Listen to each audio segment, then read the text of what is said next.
오늘 참 아름다운 시편, 특별히 여호와께서 나를 아신다.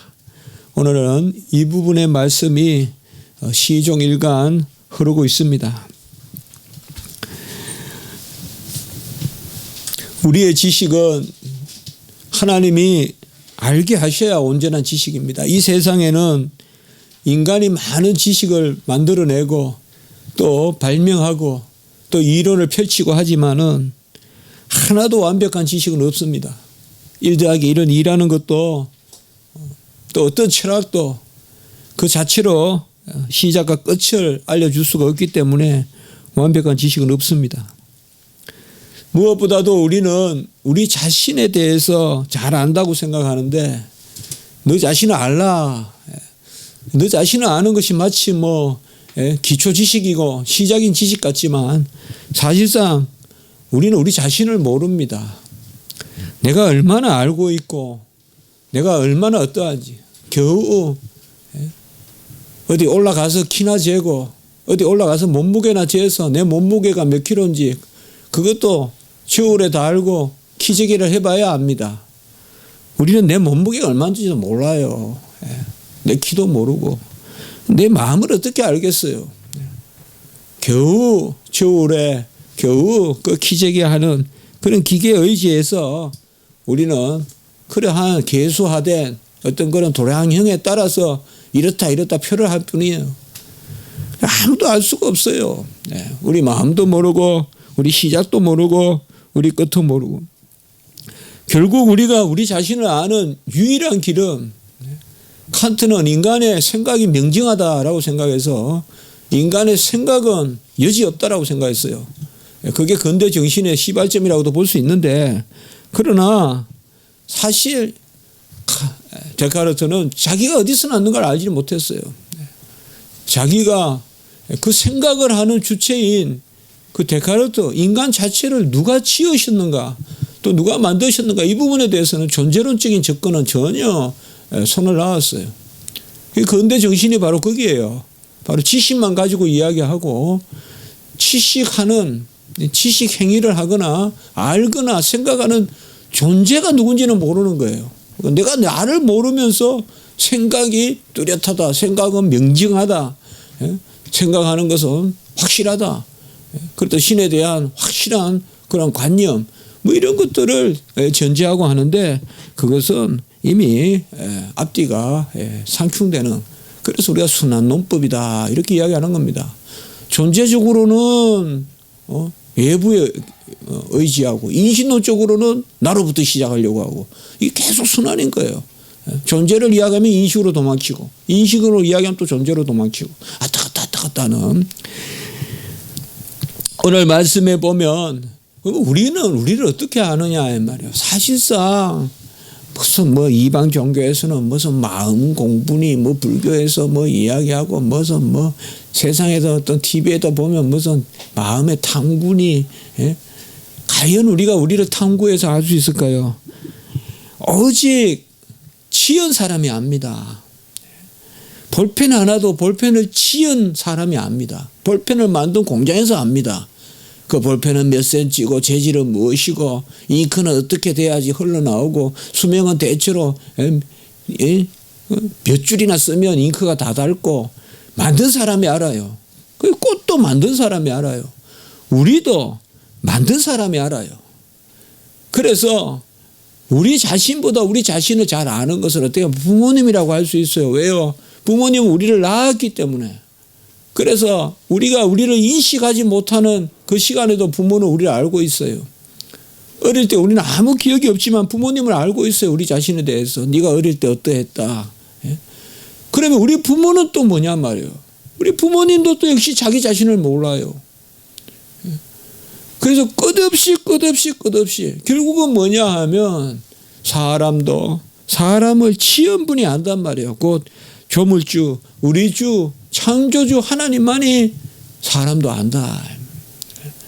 여호와가 온갖 계획을 해서 세포 하나도 헤아림 바 되고 오늘 말씀에도 나오지만은 내장조차도 다 우리 안에 여러분 장부가 얼마나 복잡합니까? 우리는 안 봐서 모르지만은 우리는 안 보니까 그냥 그림 그릴 때 깨끗하게 싹 그리지만은 이 장부를 그리라 그러면요.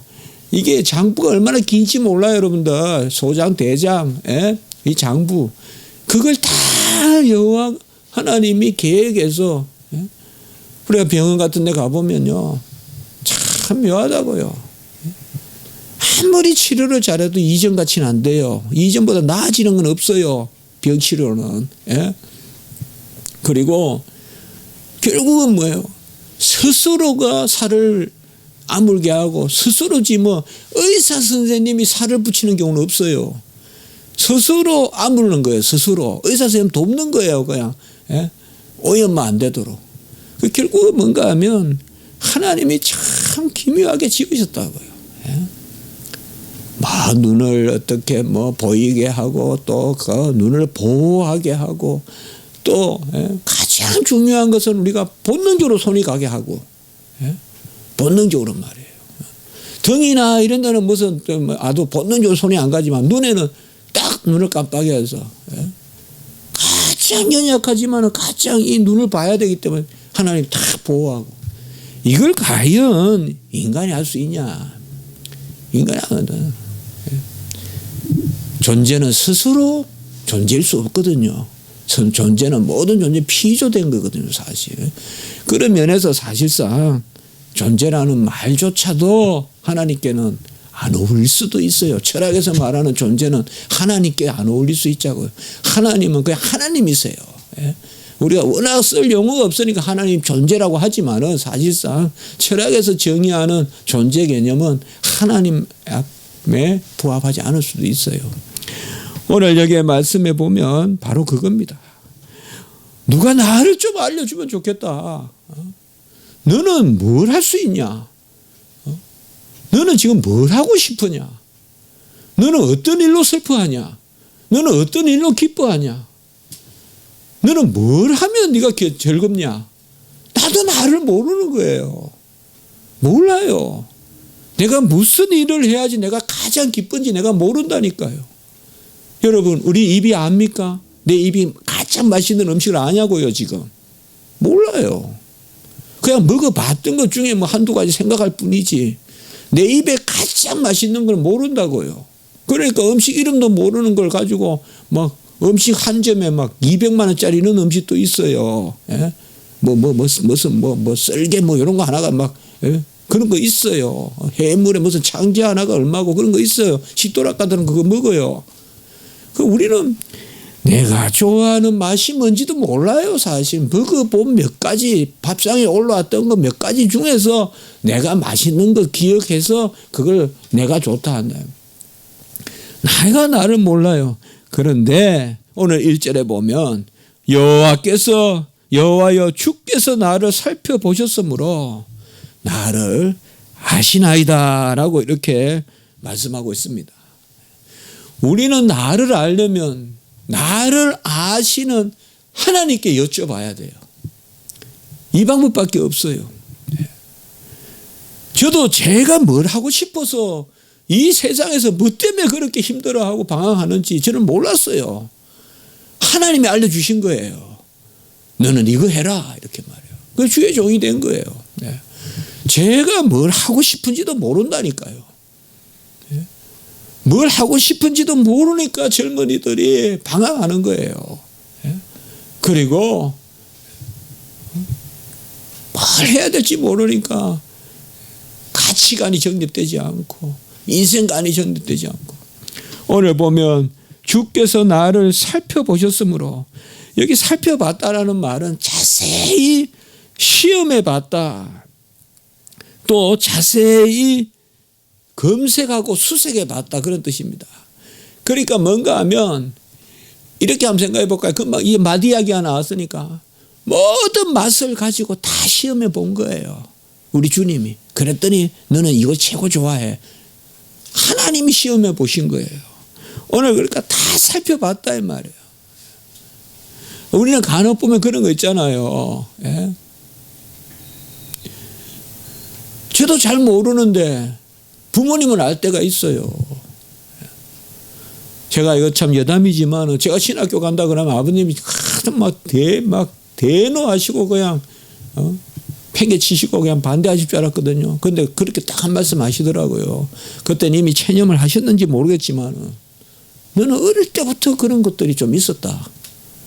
이런 말씀을 하시더라고요.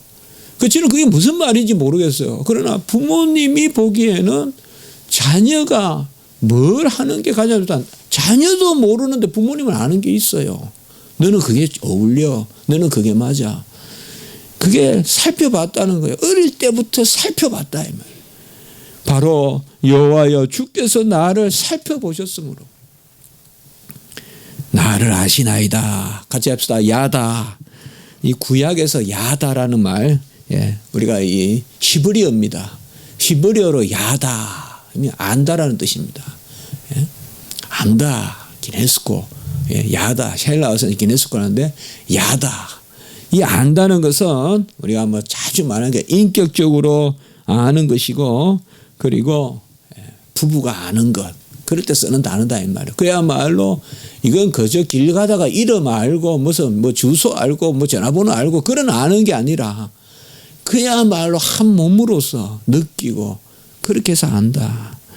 오늘 사실 여기 1절에 살펴보셨으므로 이 말과 여러분들 23절에 가보시면 하나님이여 나를 살피사 내 마음을 아시고 그리고 나를 시험하사, 여기 시험하사가 나오죠. 이런 이 의미들이 다 통하는 단어들이에요. 그러니까 나를 시험한다는 것은 뭐 나쁘게 시험하는 게 아니라 야, 너 100m 뛰어봐. 너 1000m 뛰어봐. 보니까 너 100m가 낫겠다. 너 100m 뛰어 선수해. 뭐 이런 거 말이에요. 그러니까 우리도 모르게 하나님은 우리를 이렇게 달아보시고 저렇게 달아보시고, 너는 허드라는 게 좋겠어. 너는 100m 하는 게 좋겠어. 너는 수영하는 게 좋겠어. 나는 몰라요. 수영을 하는 게 좋은지 등산을 하는 게 좋은지. 그러나 하나님은 아신다 이 말이에요. 정말이거든요. 몰라요. 우리가 뭘 잘하는지도 모르고 뭘 해야 진짜 기쁜지도 몰라요. 하나님이 아신다니까요. 몰라요. 어떻게 보면 태반이 쏘가요. 야, 너 그 적성에 맞아. 너 적성에 맞아. 세상 사람들 말 듣고 쫓아간다 이 말이에요. 부안해동하고. 너도 할 수 있어 하면. 그러나 하나님의 생각은 다르다 이 말이에요. 그러면 누굴 쫓아가야 되냐? 하나님을 쫓아가야 된다 이 말이에요. 베드로 친구들은 다 베드로가 고기 낚는 어부라고 생각했지만 하나님은 사람 낚는 어부래. 예수님은. 베드로는 가마력이 있어. 베드로가 보면 전도도 잘했단 말이에요. 베드로도. 그런 거 보면 베드로가 그죠? 하나님이 아시는 거예요. 뭐 사람이 봐서 저 사람 목사하면 좋겠다. 그래서 목사해라. 그게 되는 게 아니라 이 말이죠. 하나님이 보셔야 돼요. 하나님은 다 살펴보신다 이 말. 우리를. 왜요? 그가 만드셨어요. 안다라는 말을 우리는 이렇게 나눠보면 좋겠어요. 창조주로서 아시고 섭리주로서 아신다. 하나님은 우리를 지은 분으로 아시고, 지었으니까 구조로 알죠. 저기 무슨 빌딩이 하나 있는데 빌딩 지은 사람은 알죠. 그 안에 재질이 뭐가 들어갔고 무슨 간이 무슨 동파이프가 가는지 무슨 철파이프가 가는지 무슨 아연이 가는지 뭐 그걸 안다 이 말이에요. 안다 이 말이에요. 창조주로서 우리를 알고 오늘 특별히 보시면 13절에 보시면 주께서 내 내장을 지으시고 나의 모태에서 나를 만드셨나이다. 같이 합니다. 지은 분이 아신다. 지은 분이 알아요. 볼펜은 볼펜 만든 사람이 알고 만년필은 만년필 만든 사람이 알아요. 지은 사람이 알아요. 아무리 똑똑해도 지은 사람만큼 몰라요. 배운 사람은. 지은 사람이 아는 거예요. 지은 분이에요. 창조주로서 알고 섭리주로서 알아요. 뭐냐? 우리의 삶을 운행하고 보존하고 통치하시는 하나님이 섭리주로서 아신다고요.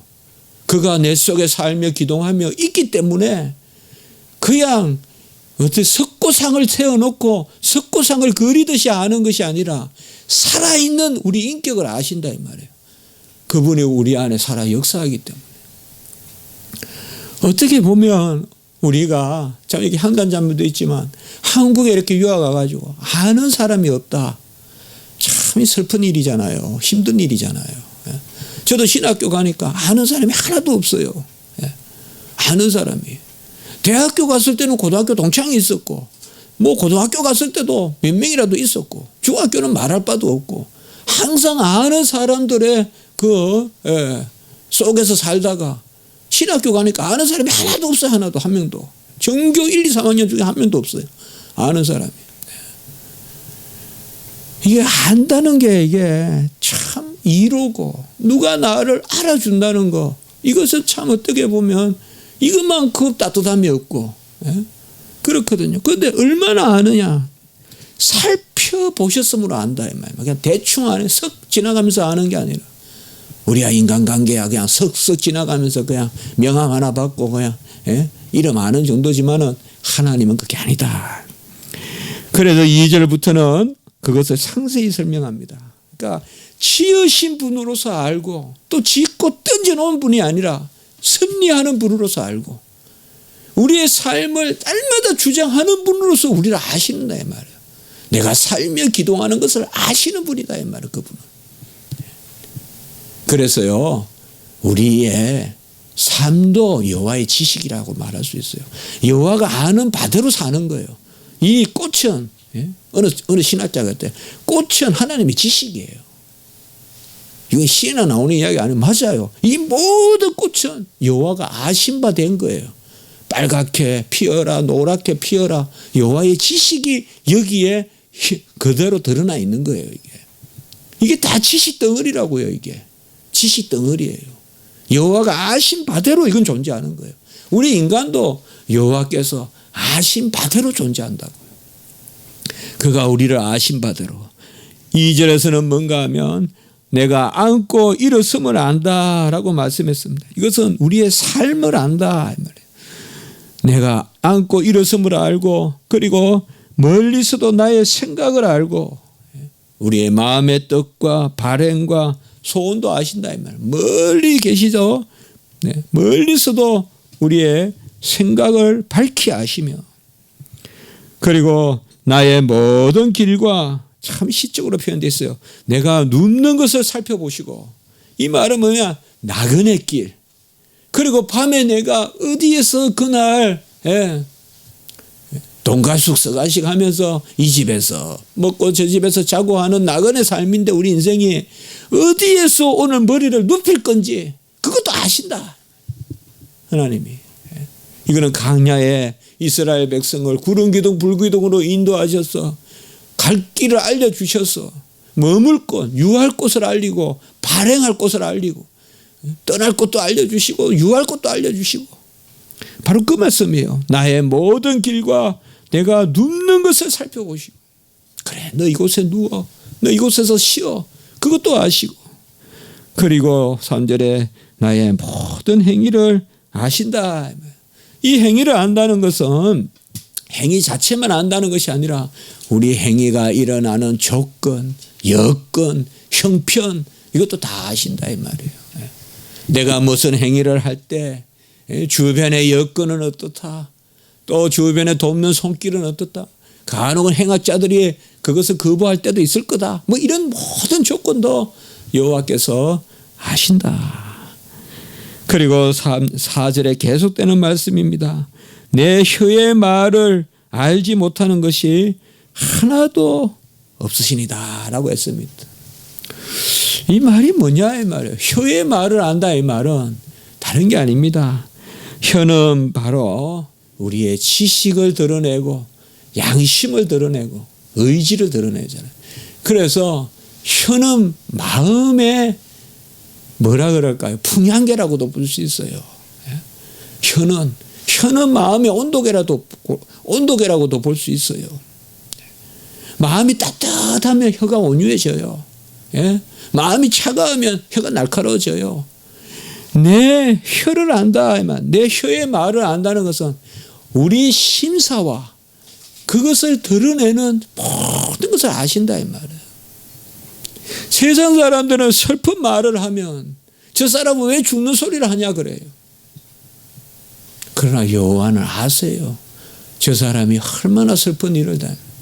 세상 사람들은 울어도 함께 고개 주지 않지만은 여호와는 우리의 혀가 아이고 고걸할 때 그걸 아신다 이 말이에요. 우리의 입술의 말을 아세요. 나의 신음소리를 아세요. 나의 환희를 아시고 나의 속령을 아시고 여호와는 내 혀의 말을 아시는 분이에요. 세상은 내 혀의 말을 못 알아들어요. 오해해요. 국해해요. 안 들어줘요. 아무리 말을 해도 안 들어줘요. 무관심해요.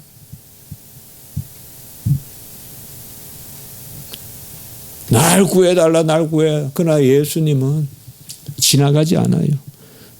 소경이 불러도 우리 주님이 그 소리를 듣고 소경이 불러도 소경을 낫게 하시고 나사렛 예수여라고 부를 다윗의 자손이야 부를 때 우리 주님은 내 혀의 말을 아십니다. 조금 그런 이야기지만 사람은 모릅니다. 내 말 들어주는 사람 없습니다. 내 말 들어주는 사람 없다고 아시면 돼요, 여러분들. 내 말을 깊이 들어주고 우리 어머니나 들어주지 안 들어줍니다. 내 말은 안 들어줘요. 말만 하려고 하지.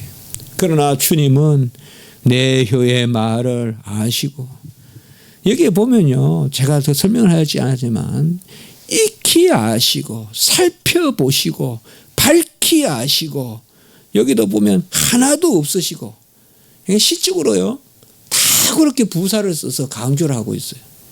아까 2절부터 보시면 멀리서도 밝히 아시고 살펴보시고 익히 아시고 내 혀의 말을 모르는 것이 하나도 없으시고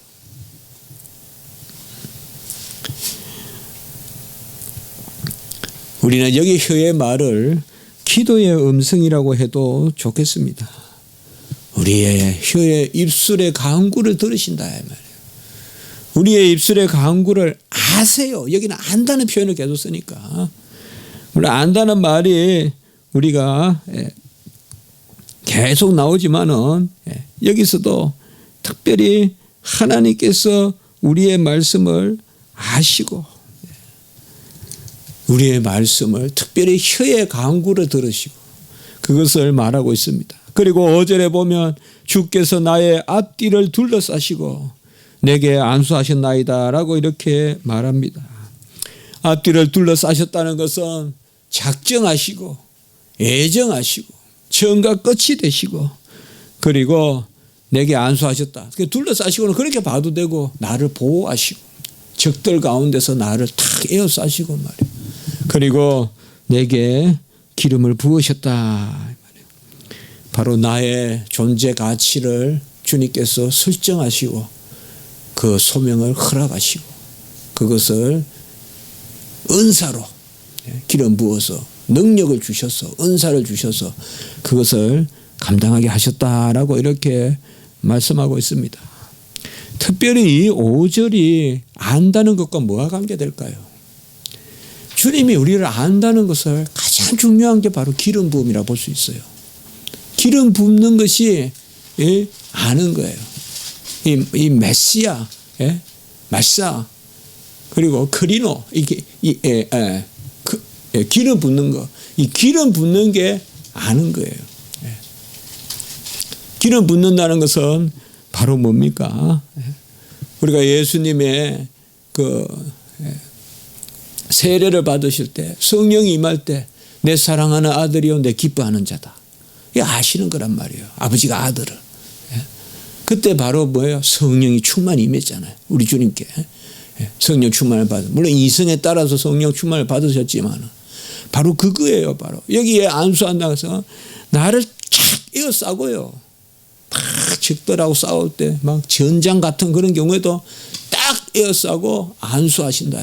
우리가 기름을 부으신다. 이 말은 여기서는 단지 무슨 사역의 기름이라기보다는 인격적으로 아들의 기름을 부어주시고, 예? 너는 내 것이다 기름을 부어주시고, 신랑이 신부에게 기름을 붓듯이 그렇게 기름을 부으십니다. 그렇게 우리가 받으시면 돼요. 그러니까 아는 것이에요. 이게 온전히 아는 것이. 여호와 하나님이 우리에게 쫙 이는 내 사랑하는 아들이요, 내 기뻐하는 자다.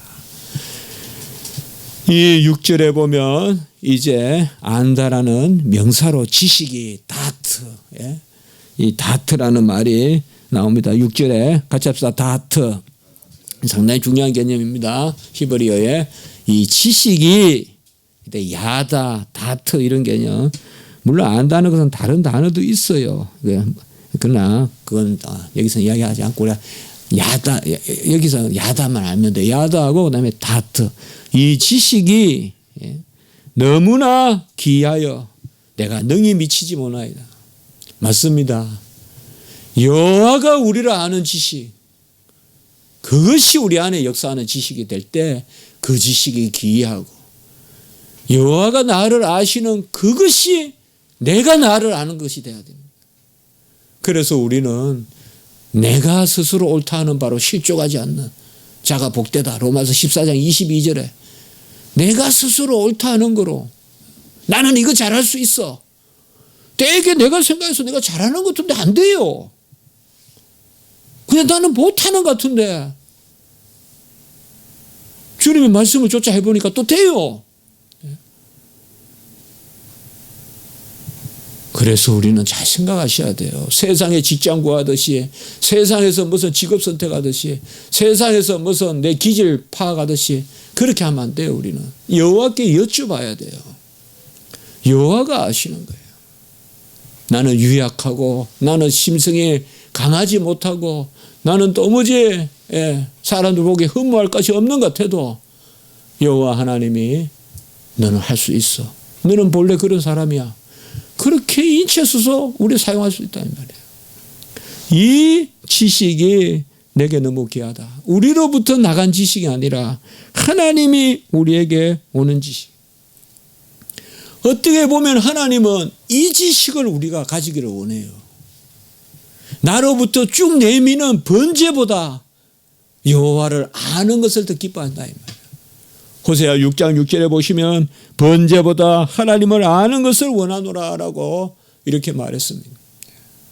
형식화되고 의식화되고 그 가운데서 눈이 멀고 한 내 심령을 들이지 못하는 그러한 번제보다는 여호와와 부부가 알듯이 아는 것, 번제보다 여호와를 아는 것, 다트, 여호와를 아는 지식을 더 기뻐하신다. 호세아 6장 6절 원하신다라고 말했고, 호세아 4장 6절에 호세아서는 특별히 우리가 이 호세아와 고멜 관계가 이 야다 관계라고 볼 수 있어요. 부부간에. 그런 개념에서 저도 신학교 다닐 때 이 부분에 글을 써본 기억이 나는데요. 호세아 6장 6절 가지고 이 지식이란 게 뭐 또 구약 무슨 시험이었는가 무슨 리포트인가 모르겠는데 그때 막 호크마이 뭐 이 주석 막 종이 도서관에서 읽었던 기억이 나는데요. 호세아 4장 6절에 보면 이 지식이 없어 망한다 이렇게 이야기하죠. 왜 지식이 없어요? 이 세상에 지식이 이렇게 많고 컴퓨터 안에 막 지식 덩어리인데요. 이제 뭐 나중에 되면 이제 컴퓨터 칩을 그냥 머리에 그냥 내장해서 안 다니겠어요. 급하면 그냥 우리가 마음으로 해독해가지고 컴퓨터가 그냥 작동해서 이제 앞으로 뭐 그렇게 보면 이제 시험도 없어지죠. 잘못하면. 그런 시대도 올 것 같은데 한번 생각을 해봤어요. 컴퓨터 칩을 그냥 내 안에 내장시켜버린 거예요. 그냥. 그래가지고 언제든지 내가 그냥 명령하면 그것을 지식 끄집어내면 그거 내 지식인 거예요. 그냥. 내가 아는 게 그게 아는 거예요. 이제는. 내가 아니라 내 안에 있는 칩이 아는 게 내 지식이 되는 거냐 앞으로. 그럴 수도 있겠다 싶은 생각을 한번 해봤어요. 뭐 그런 시대가 올 수 있는. 그러나 종합은 못하겠죠. 그러나 이런 지식은 없겠죠. 왜 지식이 그렇게 많은데 지식이 없어 망한다 이 말씀이 우리에게 좀 와닿느냐 이 말이에요. 여호와의 지식이 없다 이거예요. 우리 편에서 내 뻗는 지식은 많은데 여호와로부터 받아들이는 지식은 없다. 우리가 경건의 제일 처음이가 뭐가 바로 삼각형의 바로 지식을 내려받아야 되는데 그래야 경건한데 내려받는 지식이 없다 이거예요. 하나님 앞에 전부 내가 아는 사사시대의 소견대로 행하는 거예요. 하나님의 뜻을 구하고 하나님의 말씀대로 하는 거예요.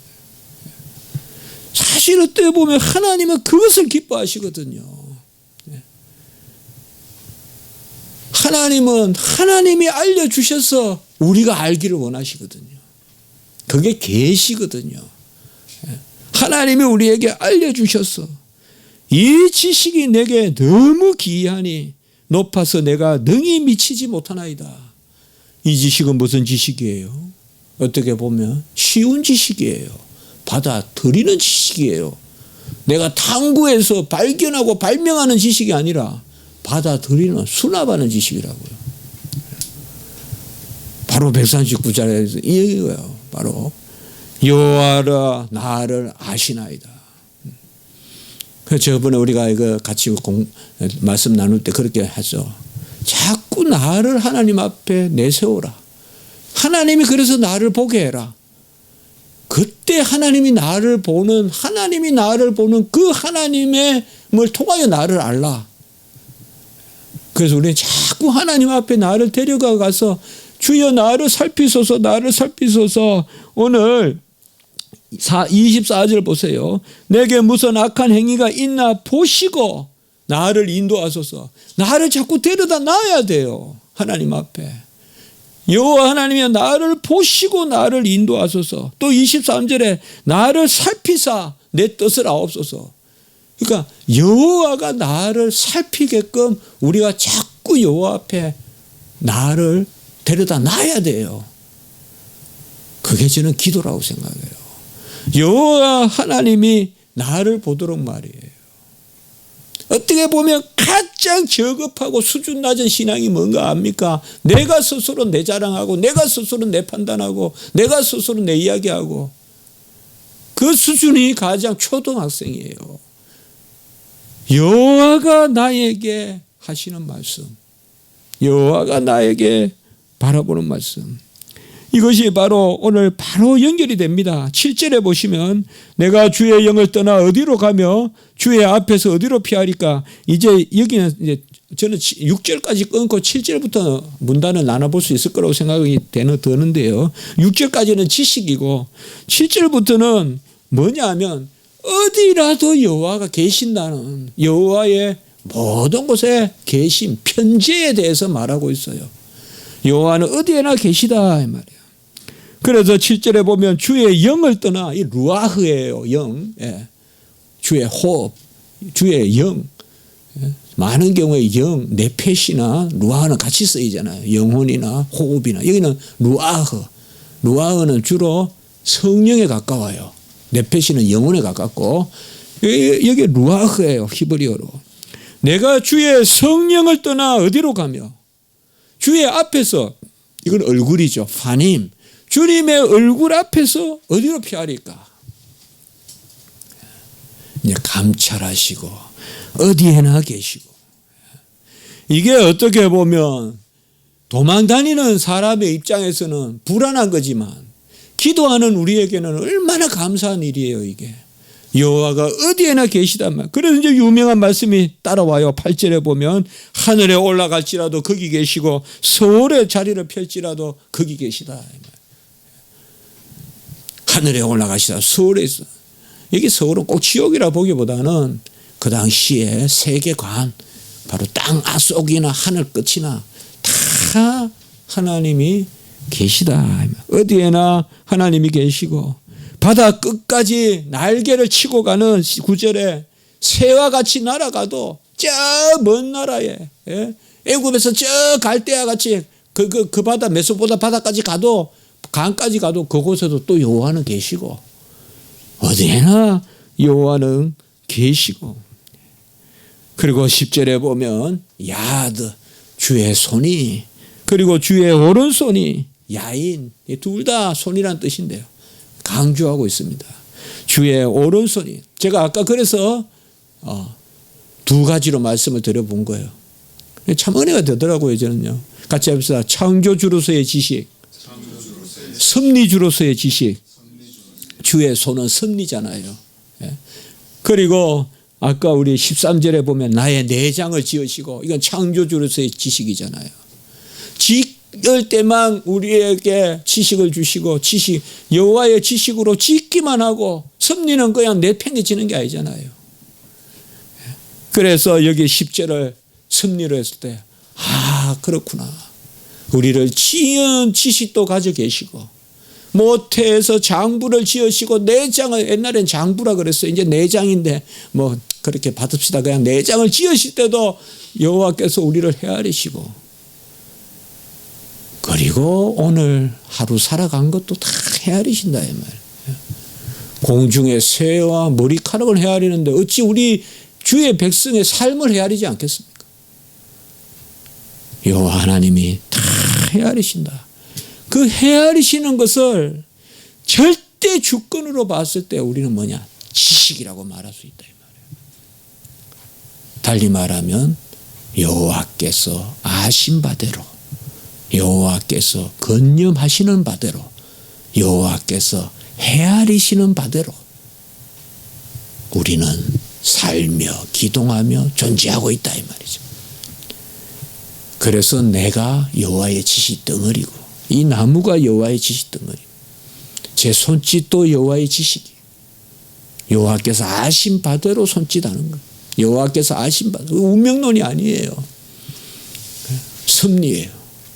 그것을 여기에서 말씀하고 있습니다.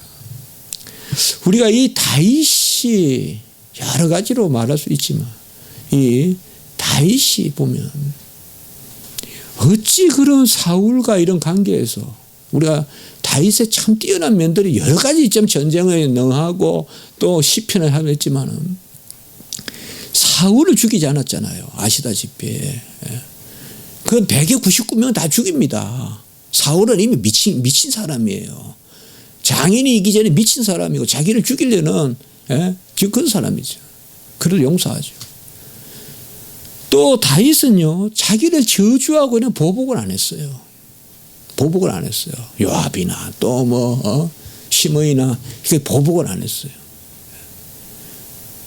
이런 것들이 어찌 이렇게 다윗이, 저는 그게 참 다윗의 장점인 것 같거든요. 막 뉴스 같은 거 보고 그냥 막 보복하고 싶어요. 확 혼내고 싶고. 근데 다윗은 그게 보면 안 그랬거든요. 저는 간혹 다윗의 생애 이런 식으로 좀 읽어보는데요. 한번 좀 힘든 일이나 있고 이러면 다윗은 어떻게 살았던가 보면 그런 게 없어요. 다윗이 보복 이런 게 없어요. 물론 세계는 두죠. 자식 보고 죽이라 하죠. 솔로몬 보고. 하지만은 그는 솔로몬의 치세를 위한 거지, 자식에게 아비의 그 흔적을 남겨두면 안 되니까 요압을 죽이라고 한 거지, 사실상 요압을 어떻게 보면 요압조차도 하나님이 세웠다고 생각했어요. 하나님이 쓰는 장군이라고 생각했다고. 그리고 또 자기가 죄는 지었지만 회개하고, 나단 선지자 다윗 앞에 선지자가 뭡니까? 그냥 확 죽여버리면 그만이지. 그럴 수 있어요. 그 당시에. 그럴 수 있어요. 이런 것들을 봤을 때 이 다윗의 노래가 오늘 이게 뭐냐. 다윗은 쓸개고 간이고 다 끄집어내놓고 하나님의 지식을 구했다고요. 이거 있어야 우리 성도가 승리예요. 이거 있어야 성수가 한 거예요. 쓸개고 간이고 다 끄집어내야 돼요. 하나님이 용서하라 그러면 용서해야 돼요. 너 그게 네가 잘 사는 길이야. 너 할 수 있어. 자꾸 내 안에 육체의 소욕은 보복해. 그냥 해버려. 막 이렇게 부추긴다고요. 그러면 우리는 그거에 노예가 돼요. 즉시 그 순간 죄의 노예가 돼서 막 끙끙 앓아요. 어떻게 보복할까. 그런 하나님 앞에 기도해 보면 하나님은 그게 아니라고요. 너 그거 용서할 수 있어. 다윗이 바로 이거예요. 특별히 보십시오. 저는 이 부분이 가장 참 좋아 보이더라고요. 12절에 보시면 11절부터 시작되는데 보면요. 내가 혹시 말하기를 흑암이 반드시 나를 덮고 나를 두른 빛은 밤이 되리라 할지라도, 이게 육체의 소욕이에요. 흑암이 나를 덮고 나를 두른 빛은 밤이 되리니, 이게 육체의 소욕이에요. 내가 그렇게 말할지라도 주께서는 12절 하나님은 뭐라 말씀하시냐. 흑암이 숨기지 못하며, 그러니까 흑암이 빛을 가리지 못하며 밤이 낮과 같이 비추이 나다. 오히려 빛이 이긴다 이 말이요. 그래서 같이 합시다. 주에게는 흑암이 빛이 흑암과 빛이 같음이니이다. 무슨 말이에요? 빛이 흑암을 이긴다 이 말. 흑암이 있어봤자 있으나 많으나 한 거나 똑같다 이 말이에요. 이 말씀대로 좀 살면 좋겠다. 이 말씀대로 좀 하면 좋겠다. 이렇게 말씀을 들을 때는 되는데 얼마나 세세한 일이 생기면 또 사실 별거 아닌데 말이에요. 뭐 저한테 저주 안문하고 조롱 안문 한다고. 우리 주님 뭐 십자가에서 선지자이거든 내려와 보라. 그래도 주님 참으시고 죽기까지 하시는데 그거 한마디 조롱한다고 그걸 못 참고 가서 그냥 막 그냥 해대고 그래 되겠냐 이 말이에요. 11절 12절 보면 뭐예요? 나는 내가 혹시 흑암이 반드시 어두운 빛을 이기나? 나는 그런 생각한다고요. 요새 뭐 교회는 왜 이럴까? 요새 뭐 어쩔까? 막 흑암이 이기는 것 같아요. 그런데 주님은 뭐라 그래요? 흑암 그거 아니에요. 흑암이 빛을 어떻게 숨겨? 흑암과 빛이 다르지 않아. 이 말은 흑암이 있으나 많으나 똑같다 이 말이에요. 여러분 흑암과 빛이 다르다는 게 뭐예요? 흑암이 없다는 거죠. 어두움과 빛이 같이 있으면 어둠이 이기니까. 빛이 이기니까요. 그리고 오늘 말씀이 시간이 돼서 맺겠습니다만 17절 우리가 한번 같이 한번 읽어봅시다. 시작. 하나님이여 주의 생각이 내게 어찌 그리 보배로우신지요. 그 수가 어찌 많은지요. 18절 하면 너무 은혜가 됩니다. 같이 한번 읽습니다. 시작. 내가 세려고 할지라도 그 수가 모래보다 많도소이다. 내가 깰 때에도 여전히 주와 함께 있나이다. 아침에 눈 떠도 주님이 계시다 이 말이에요. 우리는 이 많은 주의 생각이 있어요. 나를 향한. 이걸 찾아내야 돼요. 이게 보배라고 했어요. 시편 기자는. 다른 게 보배가 아니라 주님이 나를 바라보시는 지식, 주님이 나를 바라보시는 그 생각이 많도소이다. 그것이 나에게 보배라고 했어요. 이게 있으면 지식이 있는 거예요. 이게 없으면 지식이 없어요. 그게 망하는 거예요. 이 세상이 지식이 없어 망하는 거. 아까 호세아서 4장 말씀드렸잖아요. 지식이 없어 망하는도다 이 세대가. 우리는 여호와가 나를 압니다. 우리를 부인하고 자기를 부인하고 우리를 지으신 분이 우리를 압니다. 우리는 우리를 모릅니다. 여호와께서 하라는 대로 해야 내 개발이 되고 내 만족이 있고 내 기쁨이 있고 희락이 있습니다. 여호와를 쫓아가는 게 고통이라고요? 그건 육체의 유혹입니다. 주님을 쫓아가는 게 즐거움이요, 낙이요, 희락이요. 주님을 쫓아가는 게 소망입니다. 그런 소망이 넘칩니다. 우리가. 여호와는 우리를 지으셨을 뿐만 아니라 지금 설교하는 이 순간에도 우리 말씀 듣는 이 순간에도 여호와는 섭리하심으로 계시지 않은 곳이 없고 우리에게 모든 지식이 됩니다.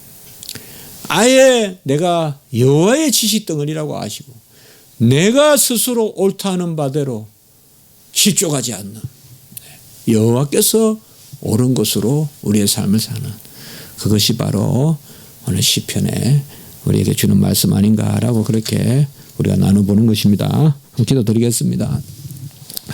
거룩하고 자비로우신 하나님 아버지, 우리를 아시고 자세히 살피시고 또 우리를 알게 하시니 감사합니다. 그 지식 가운데 살고 지식이 없어 망하는 그런 일이 없게 하시고 여호와께서 우리를 향하여 가지신 지식을 은금보다 보배롭게 여기는 저희들이 되게 해 주시옵소서. 구주 예수 그리스도 이름으로 감사하며 기도드리옵나이다. 아멘.